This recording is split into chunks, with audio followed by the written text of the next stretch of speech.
This is Debbie Lynn. We're watching the Living Better ITV Image channel. One of our last shows, we were talking about Terrie Garrett, who is our hairstylist, and she's here today to do a before and after on my hair. We're going to be discussing a cut, the benefits of a cut, of a precision cut. Yes. And it's going to be low maintenance, something that's going to be able for her to fix her hair on a daily basis, especially since we live in a busy world. And a hot, humid world. And, yes. And, you know, the world of technology, computers, text messaging. We want something that's low maintenance, that looks good, and that she can also spice it up for an elegant evening. Okay, first of all, for everybody, we want to let Terrie explain the correct technique to cut bangs. I'm one that tends to take them and cut straight across, and I know that's wrong. So anyway, she's going to tell us how to do it, and then she's going to explain what she's done and what she's going to do. Okay? Okay. I've already cut the back of her hair, and I've cut the perimeter of it. Now I'm going to the front, and what I'm going to do is I'm going to pull it down. I don't want to get her bangs too short. Short bangs are not good. The best way to do it is you pull straight down, and if you will place your fingers at the bridge of the nose, and then drop down just a little bit. That way you're not getting it too short. And instead of going straight across, what I do is I go in and I do a point cut.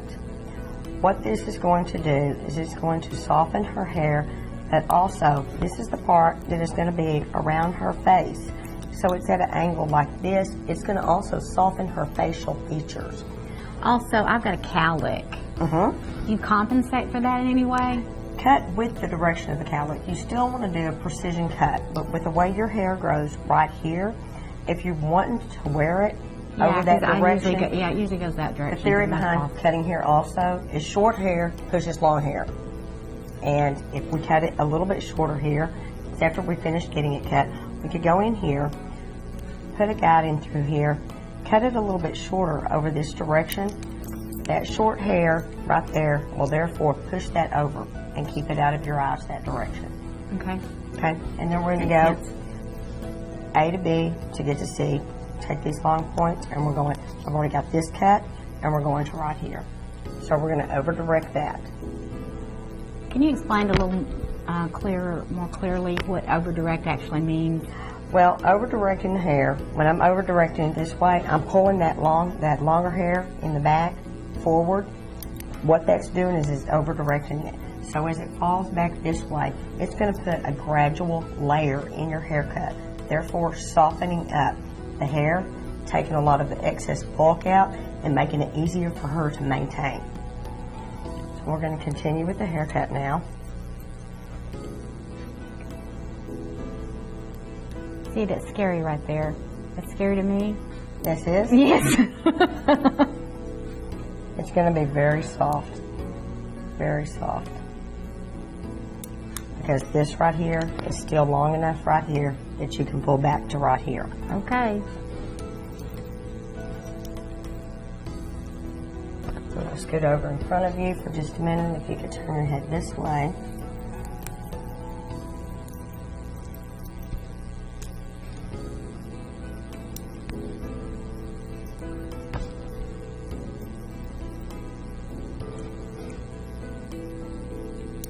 It looks like a lot is coming off, but in actuality it is not. It's just framing your face. This in here is still long. All of this.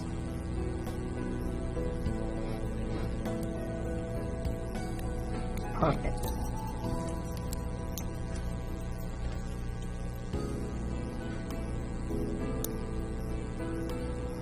And in some places, whenever you're cutting somebody's hair, you've got to know where to cut and where not to cut.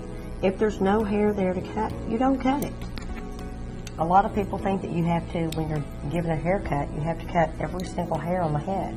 Well, it depends on what direction that you're going. You don't want to cut every single hair on the head. Like I say, if there's none there to cut, don't cut it. And especially if you're wanting a long cut.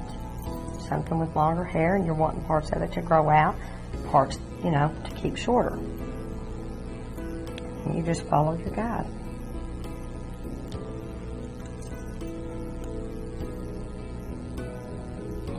Like I said, this may look like there's a lot coming off, but there's not.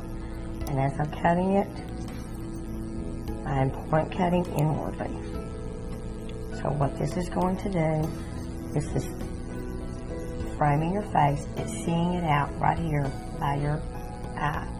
So what that's going to do, it's not going to drag your face down. When your hair was cut and it was straight across right here and then was coming down long, what that's doing, over directing it, it's seeing it out.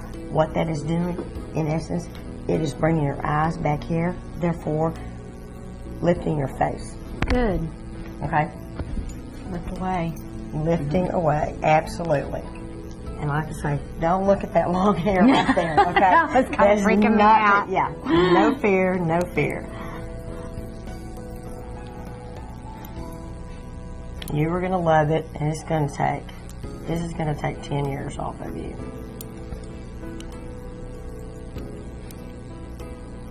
We're going in not only cutting your hairs, but we're also softening up your facial features. Hair. And to maintain it at home, what good am I? My job is to teach you so that your hair looks good on a daily basis. Okay, what she wanted was she wanted a different style and a different look, but she didn't want to lose her length. So what I did is I went in and gave her an over-directed long layer cut.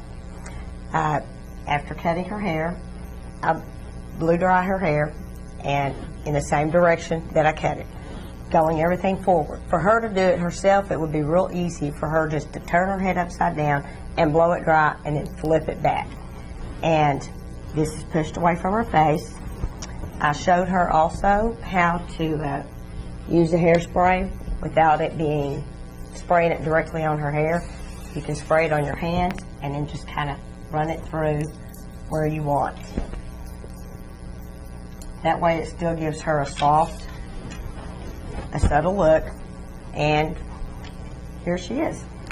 Debbie? Thank you so much, Terrie. Thank you We very will much. see you again for the next segment. I think we're going to do one on hair color and That then sounds great. probably another one on tools and styling products. Absolutely. And you can find Terrie at the Head2TOE Salon in Granbury, Texas, and we'll have that information for you. Yes. Okay? Thank you. Thank you.